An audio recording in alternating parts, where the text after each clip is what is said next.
Hello friends, welcome to mathematics doctor Sonendra Gupta online maths class. Dear friend, जैसे कि आप जानते हैं कि मैं इंजीनियरिंग मैथमेटिक्स 1 का जून 2023 के पेपर का सॉल्यूशन सॉल्व करा रहा हूं, जिसमें अभी तक हम क्वेश्चन नंबर 1 से लेकर क्वेश्चन नंबर 7 तक सॉल्व कर चुके हैं।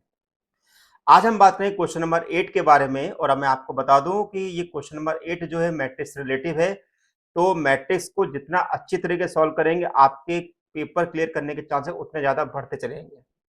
अगर आप मेरे चैनल पर पहली बार आए हुए हैं, चैनल को सब्सक्राइब कर लीजिएगा, बेल आइकन को प्रेस कर लीजिएगा, जिससे कि फर्दर नोटिफिकेशन मिलता रहे। साथ में लाइक करने में कंजूसी ना करिएगा, फ्रेंड के साथ वीडियो को शेयर कीजिएगा। आइए स्टार्ट करते हैं क्वेश्चन नंबर 8। क्वेश्चन नंबर 8 को अगर हम देखें तो क्वेश्चन नंबर 8 में दो पार्ट हमसे पूछे गए थे। पहला पार्ट हमारे पास था verify the Cayley Hamilton theorem for the matrix A, और जिसमें हमें बताया गया था कि find A inverse for 1 2 -2 -1 3 0 and 0 -2 1। तो हमें यहाँ पे बताना है कि भाई हमें इस मैट्रिक्स पर वेरीफाई करना है कैली हैमिल्टन थ्योरम, और साथ में ए इनवर्स हमें निकाल के देना है। सेकंड क्वेश्चन इसी का था कि test the consistency and hence solve the following set of equation. हमें एक सिस्टम दे रखा है, हमें पता लगाना है कि इसकी कंसिस्टेंसी क्या है, मतलब कि ये यूनिक सोल्यूशन रखता है, इनफाइनाइट मेनी सोल्यूशन रखता है, या नो सोल्यूशन रखता है। और साथ में हमें सॉल्व करके भी देना है कि भाई इसका सोल्यूशन क्या होगा। ये फ्रेंड, वीडियो को बिल्कुल भी स्किप मत करिएगा, क्योंकि है मैथमेटिक्स। मैथमेटिक्स में अगर आप वीडियो को स्किप करेंगे तो आपको समझ में नहीं आएगा। तो आइए स्टार्ट करते हैं। तो पहले हम बात कर रहे हैं कैली हैमिल्टन थ्योरम के बारे में। भाई हमें इसको वेरीफाई करना है, तो सबसे पहले हमने इसको मैट्रिक्स ए के इक्वल हमने ले लिया। ये हमारा मैट्रिक्स ए के इक्वल ये मैट्रिक्स दिया हुआ है। अब हम क्या करेंगे, इसकी कैरेक्टरिस्टिक इक्वेशन निकालेंगे। तो कैरेक्टरिस्टिक इक्वेशन क्या होती है? Determinant of A minus lambda I equal to 0। इसका मतलब ये हुआ कि जो डिटर्मिनेंट, जो हमारे पास डायगोनल में जितने भी एलिमेंट लिखे हुए उन सबको हम लेमडा से माइनस कर देंगे। तो हमने इसको लेमडा से माइनस कर दिया। अब इसको सिंपल तरीके से इसका एक्सपांशन करेंगे। तो पहले हम 1 माइनस लेमडा के कोरस्पॉन्डिंग में ओपन करेंगे, तो हमारे पास आएगा 3 माइनस लेमडा, 1 माइनस लेमडा, -2 और 0। फिर उसके कोरस्पॉन्डिंग -2 ओपन करेंगे, तो हमारे पास आएगा -1, 1 माइनस लेमडा, 0 0। और फिर इस -2 के कोरस्पॉन्डिंग करेंगे तो हमारे पास आएगा -1, -2 0 3 माइनस लेमडा। ओके, तो इस प्रकार से आपकी स्टेप मिलेगी। अब 1 माइनस लेमडा, 3 माइनस लेमडा का 1 माइनस लेमडा मल्टीप्लाई करेंगे, -2 को 0 में करेंगे तो फिर 0 आएगा। -2, तो ये +2 हो जाएगा हमारे पास। -2 हमारे पास होगा तो हमारे पास कितना लिखा जाएगा? जैसे -1, 1 माइनस लेमडा यानी कि +1 माइनस लेमडा हो जाएगा। -2 को -2 से करेंगे तो ये हमारे पास 2 मिलेगा। अब सिंपल 3 माइनस लेमडा को 1 माइनस लेमडा से मल्टीप्लाई कर देते हैं। तो 3 माइनस लेमडा को 1 माइनस लेमडा से मल्टीप्लाई करेंगे तो हमें मिलेगा 3 -4 लेमडा प्लस लेमडा स्क्वायर। इसको 2 से मल्टीप्लाई करेंगे तो 2 -2 लेमडा और ये -4। अब इस 1 माइनस लेमडा का 3 -4 लेमडा प्लस लेमडा स्क्वायर से मल्टीप्लाई करेंगे तो 1 का मल्टीप्लाई करेंगे तो 3 -4 lambda plus lambda square. Lambda करेंगे तो -3 lambda plus 4 lambda square minus lambda cube. Then इसके बाद इस -2 को हमने +4 के साथ किया तो -2 मिल गया, -2 लेमडा। तो पहला आ गया minus lambda cube. Then lambda square हमारे पास कितना है? केवल सिंगल टर्म है, तो हमारे पास लेमडा स्क्वायर ये और लेमडा स्क्वायर ये, देन की 5 लेमडा स्क्वायर हो गया। -4 लेमडा, -3 लेमडा, -9 लेमडा हो गया, -9, तो -9 लेमडा कहलाएगा। देन 3 और -2 यानी कि +1, माइनस साइन का पूरे में मल्टीप्लाई कर देंगे तो आपके पास इक्वेशन निकल के आएगी lambda cube -5 lambda square plus 9 lambda -1 equal to 0। तो इस प्रकार से हमारी कैरेक्टरिस्टिक इक्वेशन कहलाएगी। ओके, अब हमें by the Cayley Hamilton theorem की हेल्प से हम ये कह सकते हैं कि जो हमारे पास लेमडा है उसको वहां पर हम रख देंगे ए। तो हमारे पास हो जाएगा ए क्यू -5a² प्लस 9a, और लेकिन जो कांस्टेंट टर्म होगी उसके साथ हमारे पास आई लिखा जाएगा, तो ये आई हो गया। अब हमारा काम ये है कि हम पहले ए स्क्वायर निकाल लें, ए क्यूब निकाल लें, और ए ऑलरेडी हमारे पास है, ये उन सबको उसके एलएचएस में रखे तो हमारे पास 0 मिलना चाहिए। तो ये हमारा कहलाएगा वेरिफिकेशन। तो पहले ए स्क्वायर निकाले, तो ए स्क्वायर का मतलब क्या हुआ? ए का ए के साथ मल्टीप्लाई करेंगे।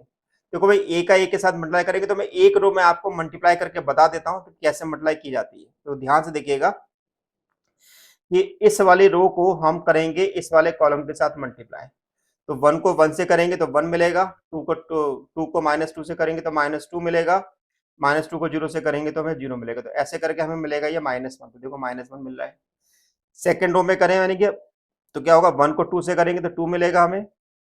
देन 2 को हम करेंगे 3 से तो कितना मिलेगा? 6 मिलेगा। ओके, देन -2 को -2 से करेंगे तो +4 मिलेगा। तो ये हो गया 12, तो ये आपको 12 मिल गया, है ना? इसी प्रकार थर्ड में करें तो 1 को -4 से करेंगे तो -4 मिलेगा। देन 2 को 0 से करेंगे तो 0 मिलेगा, है ना। और -2 को अगर हम -2 से करेंगे तो +4 मिलेगा, है ना। तो देखें क्या मिल रहा है हमें, -1 को -2 से किया तो -2 मिला। देन 2 को 0 से किया तो 0 मिला, और -2 को +1 से किया तो -2 मिला, यानी कि हमें -4 मिल गया। तो ऐसे करके हम यहाँ पे पूरे एलिमेंट लिख सकते थे, ऐसे करके हमें मिल जाएगा ए स्क्वायर। अब बात करते हैं ए क्यू का, तो ए क्यू को भी हम सिंपल इसी प्रकार से मल्टीप्लाई करेंगे, तो ए स्क्वायर इंटू ए, तो ये मेरे पास ए स्क्वायर की वैल्यू है, ये मेरे पास ए की वैल्यू, इन दोनों का आपस में मल्टीप्लाई करेंगे तो ये हमको ए क्यू मिल जाएगा। अब हम एलएचएस ले लेते हैं, A square -5a² plus 9a minus आई, तो ये ए स्क्वायर है, तो ये आपका ए क्यू है, ये आपका ए स्क्वायर है, ये आपका ए हो, ये आपका आई है, ठीक है। -5 का मैंने इस पूरे के अंदर, पूरी मैट्रिक्स के अंदर मल्टीप्लाई कर दिया तो इस प्रकार से मिल जाएगा। +9 का मैं अंदर मल्टीप्लाई कर दूंगा तो ये मिल जाएगा, और -9 का मैं अंदर मल्टीप्लाई कर दूंगा तो ये वाली टर्म मिल जाएगी। अब हम क्या करेंगे, कॉरेस्पॉन्डिंग एलिमेंट को ऐड करेंगे, तो -13 +5 +9 -1, तो ये हमारे पास इस प्रकार से लिखा गया। इसी प्रकार 42 -60 +18 +0, देन -2 +20 -18 0। तो हम क्या देख रहे हैं कि ये वैल्यू मेरे पास कितनी मिल रही है, this is 0, this is 0, this is 0। तो ऐसे करके हमारे पास ये पूरा 0 के इक्वल मिलना चाहिए। तो देखिए अब आपके मन में सवाल उठ रहा होगा, भाई हम तो लिख देते हैं, हम तो वहां डायरेक्ट 0 लिख देंगे, नहीं ऐसा नहीं है। आपका क्वेश्चन जब चेक किया जाएगा तो वहां पे केवल आपके उनके पास भी आंसर लिखे होते हैं, वो केवल आपका ए स्क्वायर चेक करेगा, आपका ए क्यूब चेक करेगा, और उसके बाद अगर आप 0 लिखते तो 100% 0 आएगा, और साथ में आपकी ये इक्वेशन चेक करेगा कि आपकी ये इक्वेशन सही बनी कि नहीं बनी है ना। तो आपका ये यहाँ पर जरूरी है कि आपकी इक्वेशन सही बनी होना चाहिए, तभी आपका आंसर वहां पर वेरीफाई हो सकता है। आ गया इतना बात समझ में। अब बात करते हैं ए इनवर्स निकालना। ए इनवर्स निकालने के लिए हम क्या करते हैं, एक क्वेश्चन नंबर 2 में प्री मल्टीप्लाई करते हैं ए इनवर्स का, तो ए इनवर्स का ए स्क्वायर ए क्यू में करेंगे तो ए स्क्वायर मिलेगा, ए स्क्वायर में करेंगे तो ए मिलेगा, ए में करेंगे तो आई मिलेगा। क्यों? क्योंकि ए इनवर्स इंटू ए जो होता है वो आई के बराबर होता है। Point clear. और आई में करेंगे तो ए इनवर्स इक्वल टू हो गया ए स्क्वायर -5a प्लस 9i। अब यहाँ पर हमने ए स्क्वायर की वैल्यू पुट कर दी, ए की वैल्यू पुट कर दी, और आई की वैल्यू पुट कर दी, है ना।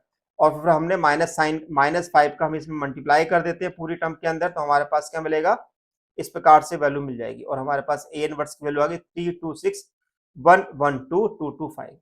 तो इस प्रकार से ए इनवर्स यहाँ पर निकाला जाएगा। ओके, तो जब भी वेरीफाई कैलिब्रेटेड थ्योरम का कोई भी क्वेश्चन हो, लॉजिक हमारे पास सबका सेम होगा, तो इससे कोई फर्क नहीं पड़ता कि मैट्रिक्स हमें क्या दी हुई है। मतलब इससे ये होता है कि जो मैट्रिक्स दी हुई है उसका हम किस प्रकार से कैरेक्टरिस्टिक इक्वेशन निकालें। ए स्क्वायर सही निकलना चाहिए, ए क्यूब सही निकलना चाहिए, और डायरेक्ट वहां पुट कर देते उसको आप 0 लिखेंगे तो आपको पूरे नंबर वहां पर मिलने की संभावना होगी। अब इसका सेकंड पार्ट हमारा है, test the consistency and hence solve the following set of equation. अब देखिए हमने इसको पहले मैट्रिक्स फॉर्म में कन्वर्ट कर दिया, क्योंकि मेरे पास यहाँ पे 4 इक्वेशन दी हुई है, 1 2 3 और 4। तो यहाँ पर मैंने x के कोफिशिएंट लिख दिया 1 2 -1, इसमें दूसरी इक्वेशन लिखा तो 3 -1 2, तीसरी इक्वेशन लिखा तो 2 -2 3, और चौथी इक्वेशन लिखा 1 -1 1। और इसी प्रकार यहाँ पर मैंने लास्ट वाली टर्म लिख दी, यानी कि 3 1 2 और -1। तो ये मेरे पास ax इक्वल टू बी की फॉर्म में आ गया। क्योंकि मेरे पास ये पूरा पोर्शन जो बी वाला पोर्शन जो है वो नॉट इक्वल टू 0 चल रहा है, तो ऐसी कंडीशन में बोलेंगे कि हमारा ये सिस्टम जो है नॉन होमोजेनियस सिस्टम है। अब इसकी बनाएंगे हम ऑगमेंटेड मैट्रिक्स, जो कि कॉम्बिनेशन होती है ए और बी का। तो ये मतलब पहला वाला पोर्शन जो होता है ए होता है, और दूसरा वाला पोर्शन जो होता है वो बी कहलाता है, राइट। अब हमारा टारगेट ये होता है, हम इसमें केवल रो ऑपरेशन अप्लाई कर सकते हैं, कॉलम ऑपरेशन कहीं पर भी अप्लाई नहीं करना है। तो क्या तरीका होता है हमारे पास, पहली पोजीशन पे हमारे पास 1 होना चाहिए, तो 1 नहीं है तो पहले 1 बनाइए, तभी आपको आसानी होगी। अब इस 1 की हेल्प से इसके नीचे वाले एलिमेंट को आप 0 बनाइए, ठीक है। यानी कि R1 की हेल्प से हम 3 2 और 1 को 0 बनाएंगे, तो ऑपरेशन लगाएंगे R2 के लिए R2 - 3R1, R3 के लिए लगाएंगे R3 - 2R1, और R4 के लिए लगाएंगे R4 - R1, ठीक है। तो ये एलिमेंट मेरे पास 0 बन जाएंगे। इसी प्रकार अब यहाँ पर देखेंगे तो -1 को -3 यानी कि -7 मिलेगा, 2 को +3 करेंगे तो ये 5 मिल जाएगा, -2 को R2 के लिए R3 के लगाएंगे तो -2 -4 यानी कि -6 हो जाएगा, 3 + 2 यानी कि 5 हो जाएगा, फिर R4 के लिए लगाएंगे तो -1 -2 यानी कि -3 हो जाएगा, फिर इसका 1 को +1 करेंगे तो 2 हो जाएगा। तो इसी प्रकार से हमें ये एलिमेंट मिलते जाएंगे। अब देखिए मुझे अब नेक्स्ट में बनाना है इसके अंदर 1, तो मैं क्या करता हूँ, R2 को R3 से माइनस कर देता हूँ, जिससे कि मेरे पास ये होगा -7 की जगह -1 आ जाएगा। तो मेरा R2 को R3 से पहले माइनस किया, तो R2 को -R3 से किया तो मेरे पास ये मिल गया। अब इस -1 की हेल्प से हम इसके ऊपर वाले एलिमेंट, इसके नीचे वाले एलिमेंट और इसके नीचे वाले एलिमेंट को 0 बनाएंगे। ठीक है, R2 की हेल्प से ऊपर का एलिमेंट 0 बनाएंगे, उसके नीचे का एलिमेंट 0 बनाएंगे, फिर उसके नीचे का एलिमेंट 0 बनाएंगे। तो ऑपरेशन क्या लगाया, R1 + 2R2 है ना, R3 के लिए लगाया R3 -6R2, R4 के लिए लगाया R4 -3R2, उससे हमें ये वाली चीज मिल जाएगी। राइट, अब देखिए यहाँ पे मेरे पास 5 का डिवाइड हो रहा है और यहाँ पे 2 का डिवाइड हो रहा है, तो मैंने क्या करा, पूरे R3 के अंदर 5 का डिवाइड कर दिया और R4 के अंदर 2 का डिवाइड कर दिया। तो मेरे पास स्थिति क्या हो गई, ये वाली स्थिति हो गई। अब मैं क्या करूंगा, इस 1 की हेल्प से ऊपर वाले -1 को 0 बनाऊंगा और इसी 1 की हेल्प से नीचे वाले 1 को भी 0 बनाऊंगा। तो मेरे पास क्या होगा, R1 के लिए R1 + R3 रहेगा और R4 के लिए R4 -R3 होगा। तो इससे क्या होगा, हमारे पास ये स्थिति बनेगी।